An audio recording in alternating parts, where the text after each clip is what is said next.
Hello everybody, welcome back. I am talking about flooring today because we are in the process of choosing our flooring for our kitchen floor. So I know what a mind-boggling subject this can be, and I also know that there's a lot of options out there, there's a lot of information out there, and there's also a lot of misinformation out there, and that's a bit of a problem as well. And consequently, a lot of people seem to end up having problems with their flooring, unfortunately. So I was really keen that wasn't the situation for us and that we made the right choice. And of course, a lot of the choices are individual, but what I've done my best to do in this video is bring together all the information.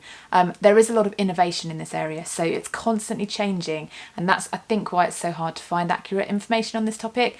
But I've brought it all together to hopefully provide you with a useful overview if you're trying to choose flooring. However, if you have any additional insight or experiences, please do share them in the comments below, because that's actually what makes YouTube such a useful resource anyway, is the comments as much as the videos themselves. But let's dive in.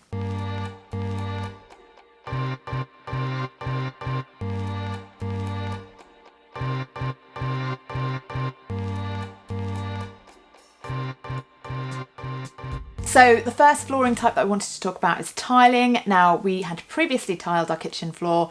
Absolutely love tiles for the bathroom. We've just tiled our ensuite, as you may know if you're a regular viewer. But we've decided this time around we're not going to go for tiling for the kitchen, because although they're durable, they can also look fantastic. You get a really good choice of ranges, give you that really nice look at the end. They can also date a property quite quickly. We don't fancy doing anything again in here for a while because it's been a big time-consuming project for us. They're also not that forgiving for people, for children, for anything that ends up having a little clash with the floor. With tiles, it's going to tend to come off not so well. You could say they were cold, but of course we've got underfloor heating in here, so that's not quite the case. But unless the underfloor heating is on, they do tend to be quite cold underfoot and hard generally. And also, although they are quite durable, they do chip and they can be very difficult to replace if you do chip them. Also, if you want to ever take them up, there's quite a lot of work involved in that. And don't forget the amount of work involved in putting them down in the first place, because you have to factor that into any cost comparisons you're doing. So I'm not against tiles per se, but that's the reasons that we've chosen not to have them in our kitchen this time around. Now, the next option is carpet, although it's not really an option for the kitchen, is it? But I just thought I'd better throw it into my flooring overview. Carpet works fantastically well for some rooms. It can be really cheap. It's obviously a nice, comfortable flooring for kids, and for if it's a room you're spending lots of time in. We've got carpet in areas in the rest of our house, and it works really well. Personally, I prefer carpet made out of natural materials, so we've gone for wool carpets, which are a bit more expensive, but they're also very durable, and you know that they're not giving off and emitting anything too nasty into your home atmosphere. Downsides of carpet are that they can stain easily and be quite difficult to clean, and of course they're not great for people with dust allergies either. So another option that I wanted to touch on is poured concrete. Now, this is an increasingly popular option, and in the right situation can be quite cheap.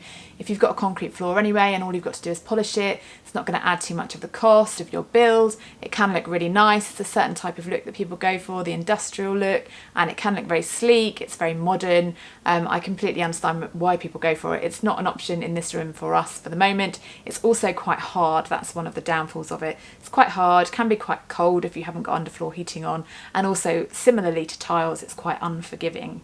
That brings me on to another option if you're going for that sleek look, and that's poured resin. Now, this is becoming more popular in all sorts of areas. Poured resin driveways, poured resin in your bathroom, but also in the kitchen as well, because it does provide that really seamless, sleek look. And I do love it. I think it suits some homes really, really well. And the good thing about resin in comparison to something like concrete is that it can have some elasticity built into it. There's a more popular type of resin you might have heard people talk about now, which is poured polyurethane, and that is often laid on top of a rubber or a cork base, and it gives it more flexibility. I suppose if you're looking for downsides to resin, they can look quite clinical, can be quite expensive. There's still not that many people laying them. They're still quite a new technology in many ways, but I think one to watch, because these technologies are improving all the time and becoming cheaper, and I can certainly see it being something that we might use in the future. We just don't know that much about it at this stage, to be honest. We didn't know anyone that laid it. We hadn't seen one be laid or anything close to us, so we're going to stick to something that we're more familiar with this time around. So that brings me on to laminate flooring, which I've got a sample of here. Laminate flooring is pretty popular. It's quite a quick, easy way to update your home. Fairly easy to lay, fairly cheap. People quite like the look of it, where it's an imitation wood effect. but it does come with its disadvantages. Now, it can buckle and warp. It's water resistant, but not generally waterproof. So if you lay it in somewhere like the kitchen, you are going to have problems with it. You can't leave any kind of moisture on it for a long amount of time. If you've got dogs and things, if it's likely to regularly get wet, it's really a no-no. And I know people that have had this in their kitchens and had problems with it and had to pull it up quite soon afterwards. So I wouldn't put it in my kitchen. Personally, I wouldn't put it anywhere in my house because I think there's a chance with kids especially that places are going to get wet and it's just not going to last and be durable enough. So it can look nice. It can be a cheap and effective way of updating your home, perhaps if you're trying to sell it. Also as a landlord, if you think that you're going to, perhaps the floor's going to get trashed anyway, it may be worth looking at, but for us it wasn't the right option. So if you're into the wood look, you may actually want to go for the real thing. Now, it can look really lovely and some people like to have the real materials in their house, and there's lots of options out there, but it also can be very expensive and it's more difficult to maintain and is more prone to warping, and it's not completely waterproof.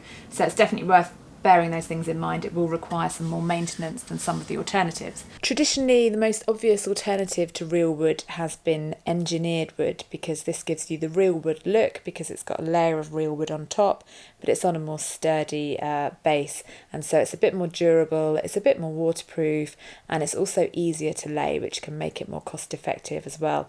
It's a pretty durable choice as well. You can expect it to last kind of 20 years plus, possibly out of the wood look floors, one of the most durable options on the market. But when you compare it to something like the vinyl plank, once again, it's not quite as waterproof, so it's worth thinking about that. So that brings me on to the luxury vinyl tiles. Now, these are growing massively in popularity. You may have heard of brands like Candine and Antico, but actually there's lots of brands on the market now, and also lots of own brands coming onto the market. I know that Howdens have started to do a range. Lots of people are offering these now. And one of the main appeals of them is that they're completely waterproof when compared to something like laminate, but they are actually much better looking than laminate as well. So this is a laminate tile here, and if you compare that to the luxury vinyl tile, you get a much better finish on the luxury vinyl tile, and it's much more authentic looking. It can be really hard to actually tell it apart from real wood. They come in all sorts of colours as well. These luxury vinyl tiles tend to come with quite good guarantees now, about 20 years, 25 years. Obviously, one of the main problems that people have with flooring is when they're not installed properly, or they're not maintained properly. So things like turning up the underfloor heating too high can spoil your floor. So it's really essential to make sure you've got all the information about how they should be maintained so that they don't spoil, because otherwise they are built to last. So they should be durable and they should serve you well and still look good several years down the line. So I hope that you enjoyed that very brief overview to flooring, and it gave you some useful information if you're currently choosing flooring like me. I think we're going to go for the luxury vinyl flooring of some type. Haven't chosen which one yet. Looking at colours as well, probably something very similar to this, and we're going to try and match it with our composite decking that we're currently choosing as well. So we've got that level access and that nice streamlined look going the whole way through. So I'm very much looking forward to, sorry, slamming that on the floor, to sharing our progress with you as soon as we start to lay that. And of course, as ever, if you like this video, please give it a thumbs up and do come back very soon. Thank you for watching. Bye bye for now.